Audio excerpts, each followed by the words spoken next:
Hello friends, good morning. നമ്മുടെ reality സീരിയലിലേക്ക് എല്ലാവർക്കും സ്വാഗതം.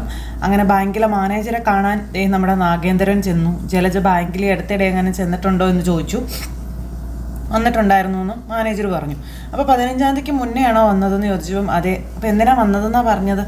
അത് പതിപോലെ ലോക്കറിൽ എന്തോ വെക്കാനാണെന്നാണെന്ന് പറഞ്ഞതെന്ന കാര്യം പറയാട്ടോ. ഞങ്ങളുടെ ജോയിൻ്റ് അക്കൗണ്ട് ആണല്ലോ, പിന്നെ ജലജ മാത്രം വന്നപ്പോൾ എന്തിനാ ലോക്കർ തുറക്കാൻ അനുവദിച്ചത് എന്ന് നാഗേന്ദ്രൻ ചോദിച്ചു. അയ്യോ എന്ത് സാർ ഇങ്ങനെയൊക്കെ പറയുന്നതെന്ന് മാനേജർ ചോദിക്കാം. നിങ്ങൾ ഞങ്ങളുടെ ഏറ്റവും വലിയ കസ്റ്റമർ ആണെന്നും അപ്പോൾ പിന്നെ സാറിൻ്റെ ഭാര്യ വന്ന് ലോക്കർ തുറക്കണമെന്നൊക്കെ പറഞ്ഞാൽ ഞങ്ങൾക്കത് ചെയ്യാതിരിക്കാൻ പറ്റുമോ എന്നീ മാനേജർ ചോദിക്കുവാണ്. പിന്നെ ജോയിൻ്റ് അക്കൗണ്ട് ആണെങ്കിലും ആരെങ്കിലും ഒരാൾ വന്നാൽ ലോക്കർ തുറക്കാനൊക്കെ പറ്റുമല്ലോ എന്നും പറഞ്ഞു. പിന്നെ അത് ഞങ്ങൾക്ക് നിങ്ങൾ രണ്ടാളെയും പരിചയമുള്ളത് കൊണ്ടാണെന്നോ മാനേജർ പറയാട്ടോ. എന്താ സാറേ, അതുമായിട്ട് ബന്ധപ്പെട്ട എന്തെങ്കിലും പ്രശ്നമുണ്ടോ എന്ന് ചോദിക്കുമ്പോൾ അല്ല, ജലജ അവിടെ വന്നോ എന്നറിയാൻ വേണ്ടിയിട്ടാണ് ഞാൻ സാറിനെ കാണണമെന്ന് പറഞ്ഞതെന്ന് നാഗേന്ദ്രൻ അന്നേരം പറഞ്ഞു. അന്ന് ഓർണമെൻറ്റ്സ് വെക്കാനാണല്ലോ അല്ലേ വന്നത്? അപ്പോൾ ലോക്കറിൽ കയറിയതിന് ശേഷം മേഡം എൻ്റെ അടുത്ത് വന്നിരുന്നെന്നും ഞാൻ ചോദിച്ചപ്പോൾ കുറച്ച് ഓർണമെൻറ്റ്സ് വെച്ചെന്നാ പറഞ്ഞതെന്ന കാര്യവും ഈ മാനേജർ പറയുക.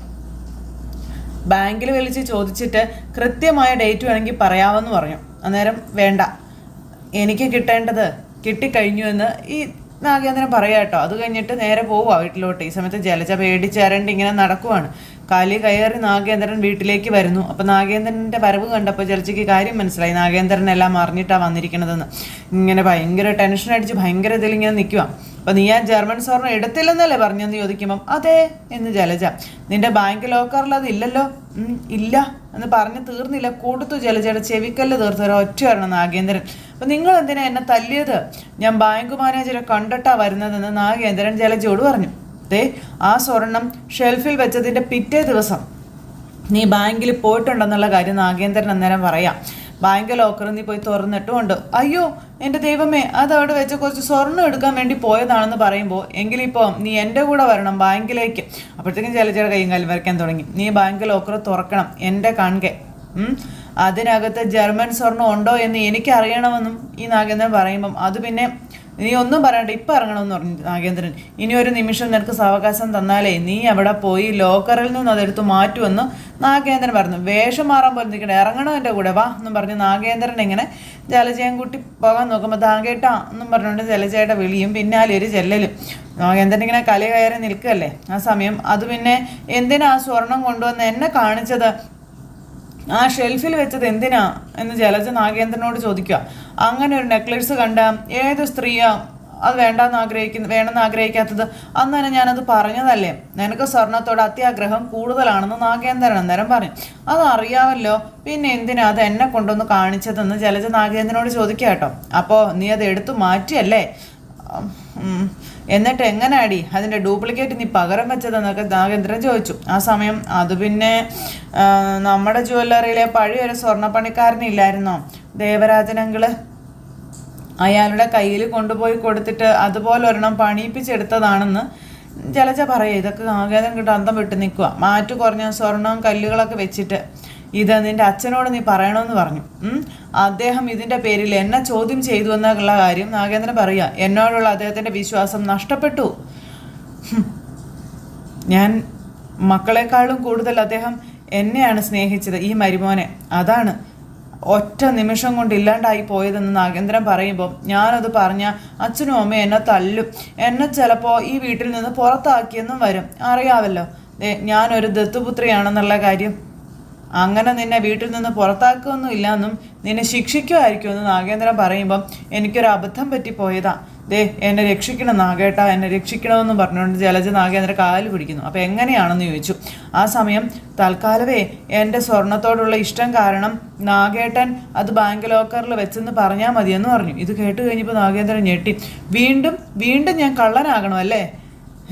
തെറ്റ് സമ്മതിക്കണമല്ലേ എന്നൊക്കെ നാഗേന്ദ്രൻ ഇങ്ങനെ ജലജയോട് ചോദിക്കുമ്പം അത് പിന്നെ നാഗേട്ടൻ അങ്ങനെ പറഞ്ഞില്ലെങ്കിൽ ഉറപ്പായിട്ട് ഞാൻ ആത്മഹത്യ ചെയ്യുമെന്ന് ഈ ജലജ പറയുകയാണേ. എല്ലാവരോടും സമാധാനം പറയാനായിട്ട് പിന്നെ ഞാൻ ജീവനോടെ ഉണ്ടാവത്തില്ലെന്നൊക്കെ പറഞ്ഞു. ഇനി നാഗേട്ടൻ തീരുമാനിക്കുക, ഏട്ടൻ്റെ കുട്ടികളുടെ അമ്മയെ വേണോ അതോ നാഗേട്ടൻ നഷ്ടപ്പെട്ടു പോയ അഭിമാനം തിരികെ വേണോന്ന് ആലോചിക്കുക. അപ്പം നീ എന്താ ജലജ ഇങ്ങനെയായി പോയതെന്ന് നാഗേന്ദ്രൻ ചോദിച്ചു. നിനക്കെന്താ സാമാന്യബോധം ഇല്ലാണ്ടായി പോയത്? ഏത് സ്വർണ്ണപ്പണിക്കാരനെ കൊണ്ട് പണിയിപ്പിച്ചാലും അത് വാങ്ങിക്കൊണ്ട് പോകുന്ന ആൾക്ക് കുറച്ച് കഴിയുമ്പോൾ മനസ്സിലാവത്തില്ലേ അത് ഡ്യൂപ്ലിക്കേറ്റ് ആണെന്നുള്ളത്? നീ എന്താ അത് ചിന്തിക്കാത്തെ? അപ്പം ഞാൻ കരുതിയില്ല ആ നെക്ലേസ് വിൽക്കുമെന്ന്, അതൊരു പ്രദർശന വസ്തുവായിട്ട് ജ്വല്ലറിയിൽ വെക്കുമെന്ന് ഞാൻ കരുതിയതെന്ന് ജലജ അന്നേരം പറയാം. ആ സ്വർണത്തിനൊരു മോഹവില പറഞ്ഞതാണ് ഒരു അമേരിക്കൻ മലയാളി അത് വാങ്ങിയതെന്നുള്ള കാര്യം നാഗേന്ദ്രൻ പറഞ്ഞു. അതുകൊണ്ട് മാത്രമാണ് ആ നെക്ലേസ് കൊടുത്തതെന്ന് പറയും. അത് എൻ്റെ ഭാഗ്യദോഷം, അല്ലാണ്ട് എന്ത് ചെയ്യാനാണെന്ന് പറഞ്ഞ് അങ്ങനെയൊക്കെ സംഭവിക്കുമെന്ന് ഞാൻ കരുതിയില്ല എന്നും പറഞ്ഞ് ജലജ കിടന്ന് ഉരുണ്ട് കളിക്കുകയാണ് ഈ നാഗേന്ദ്രൻ്റെ മുന്നിലെ. ആ സമയത്ത് എന്ത് ചെയ്യുമെന്ന് ഓർത്ത് നാഗേന്ദ്രൻ നിൽക്കുക. അപ്പം നിനക്ക് വേണ്ടി ഞാനൊരു ത്യാഗം ചെയ്യാമെന്ന് നാഗേന്ദ്രൻ അന്നേരം പറഞ്ഞു. പിന്നെ പക്ഷേ ഒരു കാര്യം, ഇതിൻ്റെ പേരിൽ എന്തുണ്ടായാലും ശരി നീ എൻ്റെ കൂടെ തന്നെ നിൽക്കണമെന്ന് നാഗേന്ദ്രൻ പറയുമ്പം ഉറപ്പായിട്ട് നിൽക്കും, എന്നെ തള്ളി പറയരുതെന്ന് പറഞ്ഞപ്പോൾ അത് ഒരിക്കലും ഇല്ല നാഗേട്ട, ഒരിക്കലും ഇല്ലെന്നും പറഞ്ഞുകൊണ്ട് ജലജ. ഇങ്ങനെ ഒരു റിസ്ക് നാഗേട്ടൻ എനിക്ക് വേണ്ടി എടുത്താൽ പിന്നെ നാഗേട്ടൻ്റെ അടിമയാണ് ഞാൻ, ഈ കാൽച്ചുവട്ടിൽ ഞാൻ കിടന്നോളാം എന്നും പറഞ്ഞുകൊണ്ട് ജലജ പറയണു. പാവം നാഗേന്ദ്രൻ, നിന്നെ അങ്ങനെ വിശ്വസിക്കാനൊന്നും പറ്റത്തില്ല എന്ന് നാഗേന്ദ്രൻ അന്നേരം പറഞ്ഞു. എങ്കിലും ഇനി നീ എന്നെ ചതിക്കില്ലെന്ന് തന്നെയാണ് ഞാൻ കരുതുന്നതെന്നും പറഞ്ഞ് ശ്രമിച്ചു നോക്കാവെന്നൊക്കെ പറയാണ്.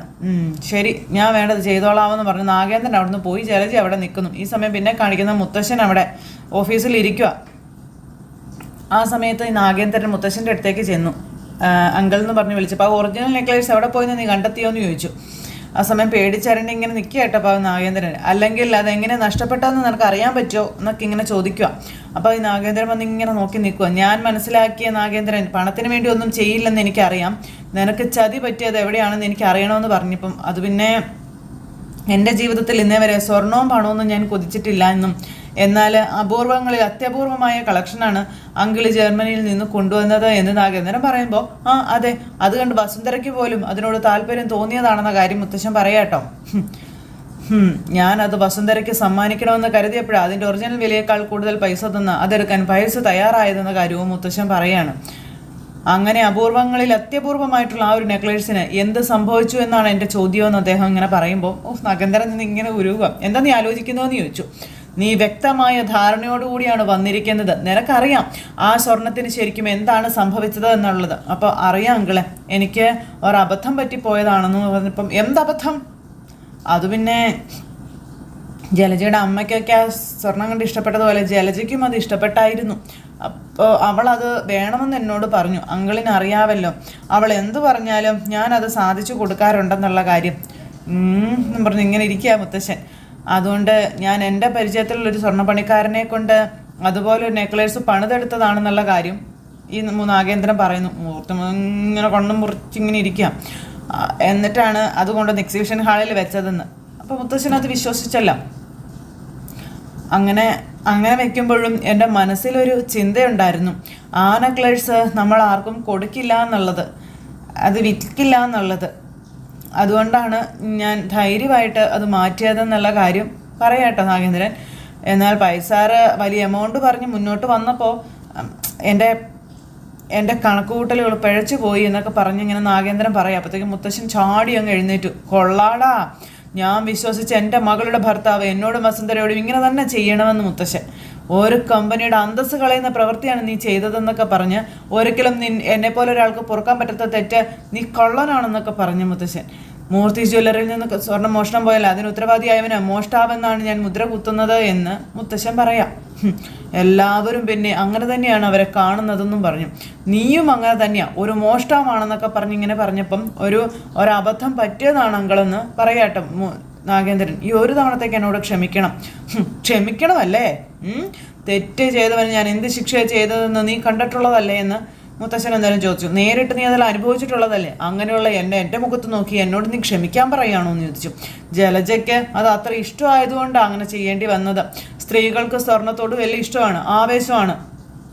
വയസ്സിൻ്റെ ഭാര്യ സ്റ്റെല്ലയ്ക്ക് ആ നെക്ലേസ് വേണമെന്ന് പറഞ്ഞപ്പോൾ ആ നെക്ലേസ് വിലമതിക്കുന്നതിനേക്കാൾ കൂടുതൽ പണം കൊടുത്താണ് പൈസ സ്വർണം സ്റ്റെല്ലയ്ക്ക് വാങ്ങിക്കൊടുത്തത്.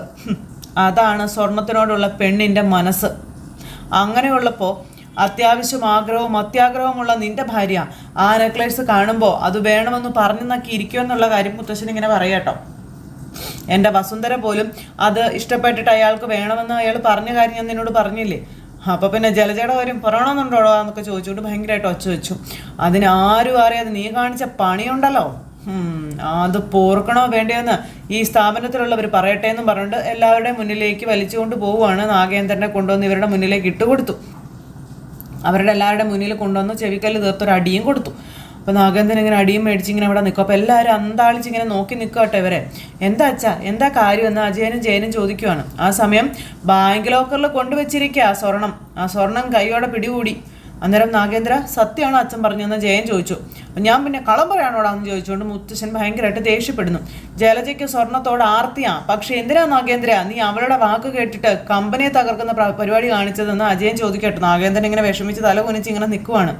നീയായിരുന്നു ഇതുവരെ ഞാൻ കഴിഞ്ഞാൽ കമ്പനി നയിച്ചിരുന്നയാള്.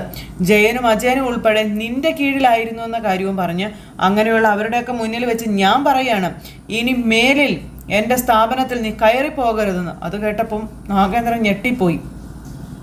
നിന്നിൽ നിന്ന് അച്ഛൻ ഒട്ടും പ്രതീക്ഷിക്കാത്തതാണല്ലോ നാഗേന്ദ്രൻ ഉണ്ടായിരിക്കുന്നത്. ഞങ്ങളെക്കാളും വിശ്വാസമായിരുന്നു അച്ഛന് നിന്നെ. അപ്പോൾ എനിക്കൊരു അബദ്ധം പറ്റിപ്പോയതാണെന്ന് നാഗേന്ദ്രൻ പറയുമ്പം ഇതിന് അബദ്ധം എന്നാണോടാ പറയേണ്ടത്, അത്യാഗ്രഹം എന്നല്ലേ പറയേണ്ടത് എന്ന് അജയൻ ചോദിച്ചു. ആ ജർമ്മൻ നെക്ലേഴ്സിനെ പറ്റി വാ തോരാതെ സംസാരിച്ചുകൊണ്ടിരിക്കുകയായിരുന്നല്ലോ നീ, അല്ലേ? എന്ന് മാത്രമല്ല ഇവിടെ എക്സിബിഷൻ നടന്ന സമയത്ത് നീ എന്ത് വർണ്ണനയായിരുന്നു ആ ഒരു നെക്ലേഴ്സിനെ പറ്റി. അത്രയ്ക്ക് ഇഷ്ടപ്പെട്ട സ്വർണം നീ എടുത്തു മാറ്റിയത് പിന്നെ എന്തിനാണെന്ന് ജയൻ ചോദിക്കുക. എന്നിട്ട് ജലജയുടെ പേര് പറയുകയാണോ എന്നൊക്കെ ചോദിച്ച് ഇവർ പറഞ്ഞപ്പം അല്ലെങ്കിൽ തന്നെ ജലജയ്ക്ക് അത് ഇഷ്ടമാണെന്ന് പറഞ്ഞപ്പോൾ ഇവൻ കൊണ്ടുപോയി ബാങ്ക് ലോക്കറിൽ വെക്കേണ്ട കാര്യമുണ്ടോ എന്ന് അജയൻ ജയനോട് ചോദിക്കുക. അമ്മ പോലും ആ നെക്ലേഴ്സിനെ പറ്റി വാ തോരാതെ സംസാരിച്ചതാ. എന്നിട്ട് അച്ഛന് തോന്നിയില്ലല്ലോ ആ ഓർണമെന്റ്സ് അത് അമ്മയ്ക്ക് കൊടുത്തേക്കാവുന്നു. അച്ഛൻ അങ്ങനെ ഒരു പ്രവൃത്തി ചെയ്തില്ലല്ലോ. കേക്കടാ, ഇതുപോലെ തന്നെയല്ലേടാ നിന്നോട് ഞാനും പറഞ്ഞത്. വസുന്ധര ആവശ്യപ്പെട്ടതെന്തും എത്തിച്ചു കൊടുക്കാൻ ശ്രമിക്കാറുള്ള ആളാണ് ഞാൻ. അതെൻ്റെ മക്കൾക്ക് നന്നായിട്ട് അറിയാം. എന്നിട്ട് പോലും അത് ഞാൻ ചെയ്തില്ല. അപ്പം അതുമാത്രമാണോ? ഏട്ടത്തിയുടെയും ജാനകിയുടെ ഒക്കെ കണ്ണ് തള്ളിയില്ലേ ആ ആഭരണം കണ്ടിട്ട്? എന്നിട്ടോ അവരിത് വേണമെന്ന് പറഞ്ഞു. ഞങ്ങൾക്കാർക്കും തോന്നാത്തത് ഇവനങ്ങനെ തോന്നിയെന്ന് അജയൻ ചോദിക്കും കേട്ടോ. അപ്പോൾ ഇവൻ്റെ സമയം മോശമായി തുടങ്ങി, അതുകൊണ്ടാണ് ഇവൻ അങ്ങനെയൊക്കെ തോന്നിയതെന്ന് മുത്തശ്ശൻ പറയാ സമയത്ത്. ഇവൻ്റെ ഭാര്യ നിരപരാധിയാ. ഞാൻ പറഞ്ഞില്ലേ സ്ത്രീകൾക്ക് സ്വർണത്തോട് അതിമോഹമുണ്ട് എന്ന് വെച്ച് അവരാവശ്യപ്പെടുന്ന സ്വർണം മിക്ക ആണുങ്ങൾക്കും എത്തിച്ചു കൊടുക്കാനായിട്ടൊന്നും പറ്റത്തില്ല. അവിടെയാണ് നീ നിന്റെ ഭാര്യയുടെ മുന്നിൽ ആളാവാൻ ശ്രമിച്ചത്. അതെനിക്ക് പോർക്കാൻ പറ്റുന്ന കാര്യമല്ലടാ എന്നും പറഞ്ഞുകൊണ്ട് ഭയങ്കരമായിട്ട് അങ്ങ് ദേഷ്യപ്പെട്ടു. ഇനി മൂർത്തി ജ്വല്ലറി നീ അങ്ങ് മറന്നേക്കാനും പറഞ്ഞു. അനന്തപുരി തറവാടിനെയും നീ മറന്നേക്കാൻ പറഞ്ഞ് ഇറങ്ങടാ ഇവിടെ നിന്നും പറഞ്ഞുകൊണ്ട് എൻ്റെ സ്ഥാപനത്തിൽ നിന്ന് ഇറങ്ങടാന്ന് പറഞ്ഞ് നാഗേന്ദ്രനെ ചവിട്ടി പുറത്താക്കുക കേട്ടോ. നാഗേന്ദ്രൻ കരഞ്ഞുകൊണ്ട് പുറത്തേക്ക് ഇറങ്ങി. അങ്ങനെ നാഗേന്ദ്രൻ കരഞ്ഞുകൊണ്ട് അവിടെ നിന്ന് ഇറങ്ങി. ആ ഒരു സിറ്റുവേഷൻ വരെ നമ്മുടെ ചേട്ടൻ കഥ കൊണ്ടുവന്ന് ആദർശിൻ്റെ മുന്നിൽ പറഞ്ഞു നിർത്തി. ആദർശ് ഇതൊക്കെ കേട്ട് കണ്ണ് തള്ളി ഇങ്ങനെ നിൽക്കുക കേട്ടോ. ഇനി ജലജയുടെ കളി ഒന്നും നടക്കാൻ പോവില്ല. അപ്പോൾ സ്വന്തം ഭാര്യയ്ക്ക് വേണ്ടിയ നാഗേന്ദ്രൻ സാറാണ് ആ കുറ്റം ഏറ്റെടുത്തതെന്ന കാര്യം ഇദ്ദേഹം പറഞ്ഞു. അല്ലാതെ അയാൾക്ക് സ്വർണത്തോടും പണത്തിനോടൊന്നും ആർത്തി ഉണ്ടായിരുന്നില്ല എന്ന് ഈ ചേട്ടൻ പറയണം. പക്ഷേ മൂർത്തി സാറിൻ്റെ കാര്യം അറിയാവല്ലോ. ഭാര്യയ്ക്ക് വേണ്ടി ഒരു ത്യാഗം ചെയ്താലും അദ്ദേഹത്തിൻ്റെ മുന്നിൽ തെറ്റ് തന്നെയാണെന്ന കാര്യം പറഞ്ഞു. എന്ന് മാത്രമല്ല നടന്ന സംഭവങ്ങളൊക്കെ മൂർത്തി സാറിനോട് പറഞ്ഞാൽ നാഗേന്ദ്രൻ മാത്രമല്ല ജലജയും കുടുങ്ങുന്ന കാര്യവും പറയാം. അതറിയാവുന്നത് കൊണ്ടാണ് എല്ലാ കുറ്റവും നാഗേന്ദ്രൻ സാർ തന്നെ ഏറ്റെടുത്തതെന്ന കാര്യം പറഞ്ഞു. മുത്തശ്ശൻ സത്യം അറിയാത്തിടത്തോളം കാലം അയാൾക്ക് പിടിച്ചു നിൽക്കാൻ പറ്റില്ലെന്ന് പറഞ്ഞപ്പോൾ അത് ഉറപ്പുള്ള കാര്യമല്ലേ. അപ്പോൾ അന്നൊക്കെ മൂർത്തി സാറ് പെട്ടെന്ന് തീരുമാനം എടുക്കുന്ന ആളാണ്. തെറ്റ് ചെയ്യുന്നവരോട് ഒരു തവണ പോലും ക്ഷമിക്കുന്ന സ്വഭാവം അദ്ദേഹത്തിന് ഉണ്ടായിരുന്നില്ല. പിന്നെ ഇവിടെ ജലജയുടെ ഭർത്താവാ മൂർത്തി സാറ് മക്കളെക്കാളും കൂടുതൽ സ്നേഹിച്ച മരുമകനാണെന്ന കാര്യം ഇദ്ദേഹം പറഞ്ഞു. അതുകൊണ്ട് എന്തെങ്കിലും വിട്ടുവീഴ്ച ചെയ്യുമെന്നാണ് ഞാൻ പ്രതീക്ഷിച്ചത്. അപ്പം അങ്ങനെയുള്ള പ്രതീക്ഷയൊന്നും വേണ്ട. മുത്തശ്ശനെ മനസ്സിലാക്കിയവർക്കൊക്കെ അറിയാം അങ്ങനെ ഒരു സാഹചര്യത്തിൽ മുത്തശ്ശൻ എങ്ങനെ പ്രതികരിക്കും എന്നുള്ളത്.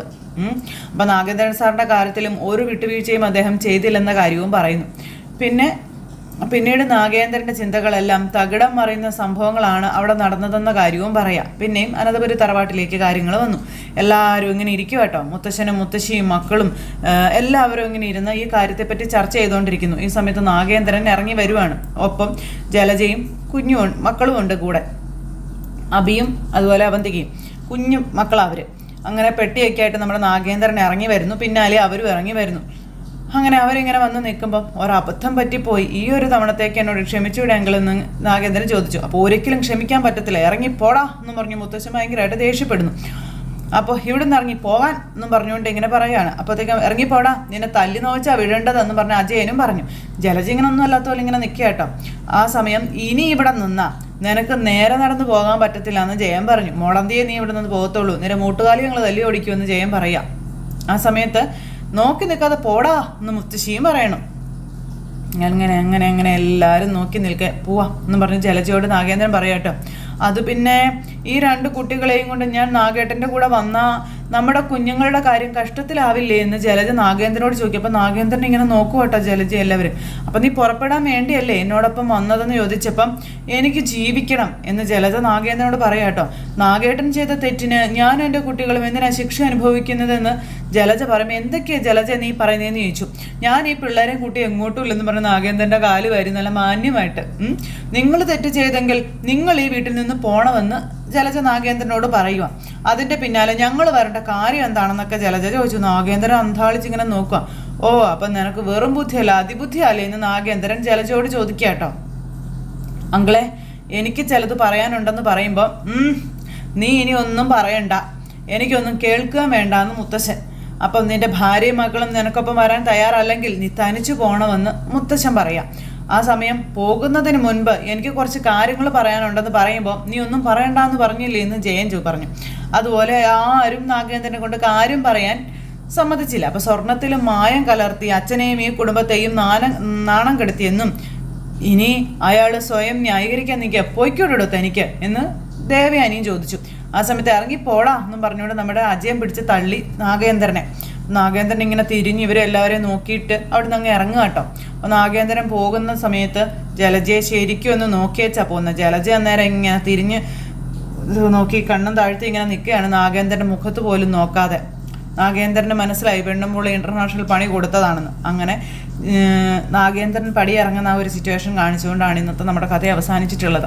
ഇനിയിപ്പം ആദർശ് ഇതിൻ്റെ പേരിൽ എന്തൊക്കെ തീരുമാനം എടുക്കും, ഈ സത്യങ്ങൾ ആരോടൊക്കെ പറയും, അതിൻ്റെ പേരിൽ ഇനി ജലജയ്ക്ക് വരാൻ പോകുന്ന പണി എന്നതാണ്, അങ്ങനെയൊക്കെ ഒരുപാട് വിശേഷങ്ങളൊക്കെ ആയിട്ട് കഥ വരുന്നുണ്ട്. അപ്പോൾ ആരും മിസ് ചെയ്ത് കളയരുതിട്ട് എല്ലാവരും കാണണേ.